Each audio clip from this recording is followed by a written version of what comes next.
안녕하세요. 저는 이순이라고 합니다. 정말 큰일 날 뻔했던 제 이야기 좀 들어주세요. 69세에 이런 일을 겪게 될 줄은 꿈에도 몰랐거든요. 35년간 초등학교에서 아이들을 가르치며 성실하게 살아온 제가 하루아침에 며느리 때문에 국정감사장에까지 서게 될 줄이야 말입니다. 제 남편은 10년 전에 세상을 떠났고 저는 교직원 연금으로 매달 250만 원을 받고 있어요.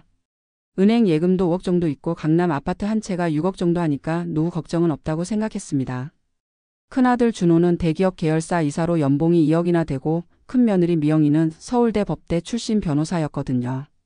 자랑스러운 며느리를 두었다고 친구들한테 자랑까지 했는데 하지만 그게 제 인생 최대 착각이었습니다. 며느리 미영이는 변호사 출신이라는 자부심이 하늘을 찔렀어요. 저를 볼 때마다 어머님은 무식한 시골 선생님이셨잖아요 라고 말하곤 했습니다. 처음엔 농담인 줄 알았는데 점점 진심이라는 걸 깨달았죠. 어머님, 요즘 세상은 법이 다 바뀌었어요. 옛날 생각으로 살면 안 돼요. 이런 말을 입에 달고 살더군요. 제가 뭘 하려고 해도 그건 법적으로 문제가 돼요라며 막았습니다. 용돈도 한 달에 10만 원밖에 안 주더라고요. 어머님, 노인분들이 현금 많이 가지고 다니면 위험해요. 필요한 거 있으면 말씀하세요. 그러면서 정작 제가 뭘 사고 싶다고 하면 그런 건 어머님 나이에 필요 없죠라며 거절했어요. 친구들과 여행 가자고 하면 어머님 건강에 안 좋아요라고 말리고 문화센터 수강 신청하겠다고 하면 거기서 뭘 배우시겠어요. 집에서 쉬세요라고 하더군요. 제일 화가 났던 건 손자 교육에 개입하지 말라고 할 때였어요. 할머니는 옛날 교육만 아시잖아요. 지금은 창의성 교육이 중요해요. 웅이 교육은 저희가 알아서 할게요. 35년간 수백 명의 아이들을 가르쳤는데 무식한 할머니 취급을 당하다니. 가슴이 답답해서 숨이 막힐 것 같았습니다. 더 기가 막힌 건 아들 준호까지 아내 편만 든다는 거였어요. 엄마, 미영이가 법 전문가니까 말 들어. 요즘 세상 복잡해서 함부로 했다가 큰일 나. 제가 불만을 표현하면 미영이는 이렇게 말했죠. 어머님, 지금 하시는 말씀이 명예훼손이 될 수도 있어요. 조심하세요. 법조인 출신이라는 권위로 가족을 통제하고 있었던 겁니다. 그런데 어느 날 우연히 이상한 걸 발견했어요. 미영이가 받는 전화 내용이 뭔가 수상했거든요. 네, 계약서 조항은 그렇게 넣으면 돼요. 법적으로 문제 없어요. 이번 프로젝트 잘 되면 수임료 많이 받을 수 있을 거예요. 변호사 일을 하는 건가 싶어서 물어봤더니 그냥 지인들 법률 상담해 주는 거예요. 돈 받는 거 아니에요. 그런데 며칠 뒤에 또 들었어요. 이번 땅 매입 건은 내부 정보니까 절대 입 단단히 하고. 우리 남편이 그 회사 이사라서 미리 알 수 있는 거야. 순간 등줄기에 차가운 기운이 흘렀습니다. 뭔가 단단히 잘못됐다는 직감이 들었어요. 그날 밤 미영이와 준호가 거실에서 대화하는 소리가 들렸어요. 여보, 이번 개발 계획은 언제쯤 공개되는 거야? 아마 다음 달 말쯤. 왜? 아니야, 그냥 궁금해서. 하지만 미영이 목소리에는 긴장감이 묻어났습니다. 며칠 뒤 미영이가 부동산 중개소에 가는 걸 보고 몰래 따라갔어요. 70년 넘게 살면서 미행이라는 걸 해본 건 처음이었죠. 이 땅이요? 지금 사두시면 좋을 거예요. 곧 개발될 예정이거든요.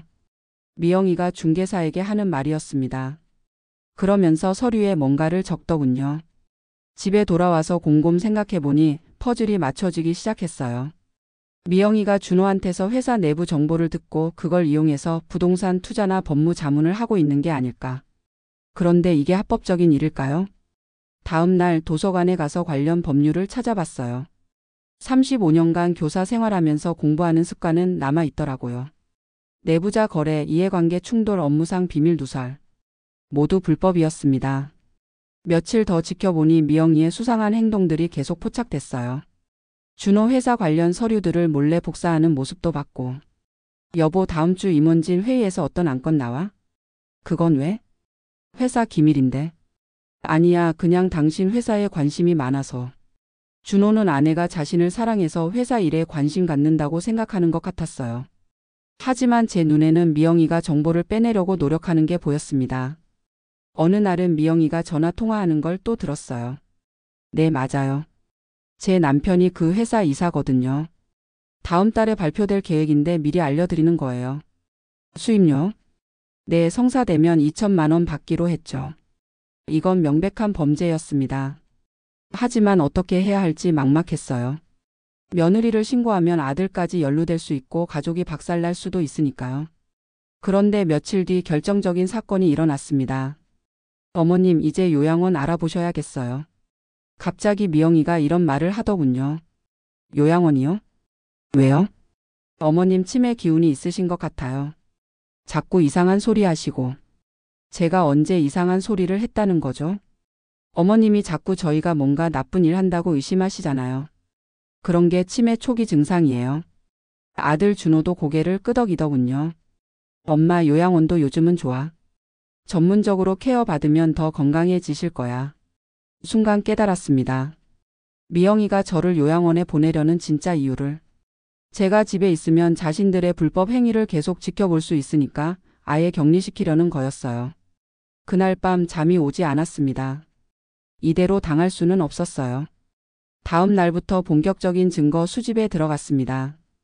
미영이가 외출할 때마다 서재를 들여다봤어요. 책상 서랍에서 발견한 건 충격적이었습니다. 준호 회사의 내부 자료들이 가득했어요. 개발 계획서, 임원진 회의록, 계약서 초안까지. 그리고 미영이의 수첩에는 이상한 메모들이 적혀 있었어요. A토건에서 3월 계약 예정, 수입료 3천만 원. 비개발에서 토지 매입 정보, 친정 명의로 구매. C프로젝트에서 4월 발표, 미리 투자 권유. 모두 준호 회사와 관련된 프로젝트들이었습니다. 더 무서운 건 맨 마지막 페이지에 적힌 글이었어요. 시어머니 문제에서 요양원 3곳 알아봄. 치매 진단서 받을 병원도 섭외 완료. 미영이가 저를 요양원에 보내기 위해 가짜 치매 진단서까지 준비하고 있었던 겁니다. 그날 저녁 가족 회의라며 모였는데, 어머님 내일 병원 가봐요. 무슨 병원요? 신경정신과요. 요즘 깜빡깜빡 하시는 것 같아서. 준호도 심각한 표정으로 말했어요. 엄마, 미영이 말이 맞아. 어젯밤에도 이상한 소리 하셨잖아. 제가 언제 이상한 소리를 했다는 걸까요? 우리가 나쁜 일 한다고 하시고 법률 위반이라고 하시고. 아, 제가 조심스럽게 물어본 그 말을 이상한 소리라고 하는군요. 어머님, 그런 망상 증세가 치매 초기에 나타나는 거예요.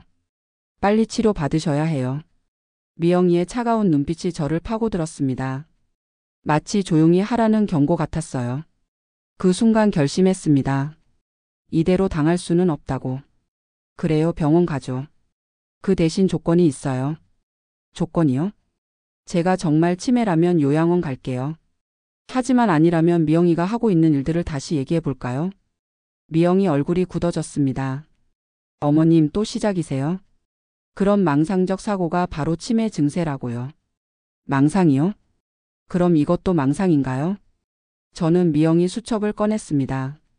이건 뭘 훔쳐본 거예요? 미영이가 버럭 소리를 질렀어요. 사생활 침해예요. 이건 명백한 범죄행위라고요. 범죄행위라고요? 그럼 이건 뭐죠? 저는 수첩을 펼쳐서 메모 내용을 읽어주기 시작했습니다. A토건 수입료 3천만 원, 비개발 토지 매입 정보. 준호 얼굴이 파랗게 변했어요. 미영아, 이게 뭐야? 여보, 이건. 미영이가 말을 더듬었습니다. 어머님이 제 수첩에 장난친 거 아닐까요? 치매 환자들이 그런 행동을 하기도 해요. 아직도 저를 치매 환자로 몰아가려고 하더군요. 그래요? 그럼 이 서류들은 어떻게 설명할 건가요? 저는 서재에서 가져온 회사 기밀 서류들을 꺼냈습니다. 준호가 서류를 보더니 경악했어요. 이건 우리 회사 극비 자료잖아. 어떻게 이게 집에 있어? 여보, 그건. 미영아, 설명해. 이게 뭐야? 준호가 목소리를 높였습니다. 미영이는 한참 동안 말이 없더니 갑자기 공격적으로 나왔어요. 좋아요. 다 말할게요. 어머님이 자꾸 우리 사생활 엿보고 의심하고 그래서 견딜 수가 없었어요. 그래서 내 회사 서류를 가져온 거야. 법률 자문 좀 해주려고 했던 거예요. 제가 변호사 출신이니까. 변호사 출신이면 내부자 거래가 불법인 줄 몰라? 준호가 목소리를 더 높였습니다. 그때 미영이가 폭발했어요. 당신이 뭘 알아? 당신 회사 일도 제가 다 챙겨줘서 이사까지 된 거잖아. 제 도움 없었으면 당신 아직도 과장이었을걸? 충격적인 고백이었습니다. 뭐라고?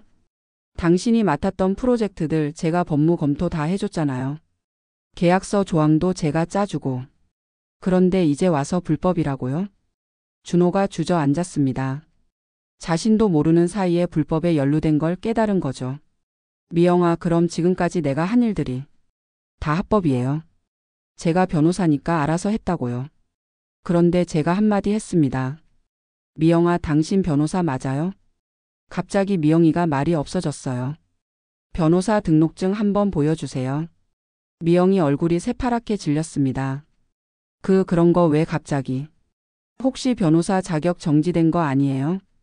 저는 도서관에서 알아본 정보를 바탕으로 추궁했습니다. 변호사가 이런 일을 할 리가 없으니까 뭔가 문제가 있을 거라고 생각했거든요. 미영이가 한참 동안 말이 없더니 결국 털어놨어요. 5년 전에 자격 정지됐어요. 뭐? 준호가 벌떡 일어났습니다. 무슨 소리야? 고객 돈 유용하다가 걸렸어요. 그래서 자격 정지 3년 받았는데 그게 끝나고도 아직 복권 신청을 안 한 거예요. 즉 미영이는 지금 변호사가 아니었던 겁니다. 무자격자가 법무 자문을 해주고 돈을 받은 거죠. 그럼 지금까지 한 일들이 다 불법이라는 거야? 준호가 절망적인 목소리로 물었어요. 그건 아니에요. 저는 그냥 조언만 해준 거고. 하지만 이미 늦었습니다. 다음 날 저는 국민권익위원회에 신고했습니다. 준호 회사의 내부 정보를 이용한 불법 자문과 투자 그리고 미영이의 무자격 법무 행위까지. 일주일 뒤 준호 회사의 국정감사팀이 들이닥쳤어요. 미영이가 자문해준 프로젝트들을 모두 조사하기 시작했죠. 그런데 조사 과정에서 더 큰 문제가 드러났습니다. 미영이가 자문해준 업체들이 모두 페이퍼 컴퍼니였던 거예요. 실체 없는 회사들에게 특혜를 줘서 수십억 원의 부당 이익을 챙긴 겁니다. 더 충격적인 건 미영이 친정 가족들이 모두 이 사기에 연루돼 있었다는 거였어요. 아버지, 어머니, 남동생 명의로 만든 유령 회사들이 준호 회사와 수상한 계약을 맺고 있었거든요. 결국 이 사건은 국정감사로까지 이어졌습니다. 준호는 회사에서 해고됐고 미영이는 사기죄로 기소됐어요. 그런데 정작 준호는 피해자로 분류됐습니다. 아내에게 속아서 이용당한 거로 인정받은 거죠. 법정에서 미영이는 눈물을 흘리며 말했어요. 시어머니한테 잘 보이고 싶어서 그랬어요. 변호사 출신이라는 걸 자랑하고 싶었고 경제적으로도 도움되고 싶었어요. 하지만 제가 보기에는 핑계였습니다. 저한테 잘 보이려고 했으면 그렇게 무시하고 괴롭혔을 리가 없잖아요. 결국 미영이는 징역 2년에 집행유예 3년을 받았고 사기로 얻은 돈 5억 원을 모두 환수당했어요. 준호는 새로운 회사에 취직했지만 연봉이 절반으로 줄었습니다. 하지만 예전보다 훨씬 밝아졌어요. 엄마 미안해요. 엄마 말씀을 들었어야 했는데. 괜찮다. 이제라도 진실을 알게 돼서 다행이야. 미영이는 지금 친정에 가서 살고 있어요. 이혼하지는 않았지만 별거 상태죠. 준호가 아이들 때문에라도 기회를 주고 싶다고 해서요. 하지만 저는 미영이를 다시는 집에 들릴 생각이 없습니다. 35년간 교직에 몸담으면서 수많은 아이들을 봤지만 진짜 나쁜 마음을 가진 사람은 쉽게 변하지 않거든요. 지금 저는 준호와 손자들과 함께 살고 있어요. 미영이가 없으니 집안이 훨씬 평화로워졌습니다. 준호는 매일 엄마 건강하게 오래 사세요라고 말해요. 손자들도 할머니가 우리를 지켜주셨다며 고마워하고요. 교직원 연금 250만 원으로도 충분히 품위 있는 노후를 보낼 수 있다는 걸 깨달았습니다. 무엇보다 가족이 서로 존중하며 사는 게 가장 중요하다는 것도요. 요즘은 시니어 대학에서 법률 강의를 듣고 있어요. 나이 들어서도 공부는 계속해야 한다는 생각이 들거든요. 그리고 저처럼 며느리나 사위에게 당하는 어르신들에게 조언도 해드리고 있고요. 참지만 마세요. 잘못된 건 잘못됐다고 말하셔야 해요. 우리가 무식하다고 해서 법까지 모르는 건 아니거든요. 이게 제가 늘 하는 말입니다. 마지막으로 한 가지만 말씀드릴게요. 며느리나 사위가 여러분을 무시한다고 해서 주눅 들지 마세요. 우리는 평생 성실하게 살아온 사람들이에요. 그 누구한테도 떳떳합니다. 그리고 뭔가 이상하다 싶으면 참지 말고 주변에 도움을 요청하세요. 저처럼 혼자서도 충분히 해낼 수 있어요. 나이가 들었다고 해서 당하고만 살 필요는 없습니다. 때로는 용기 있게 맞서 싸워야 해요. 제 이야기가 비슷한 상황에 계신 분들에게 조금이나마 도움이 되었으면 좋겠어요. 들어주셔서 감사합니다.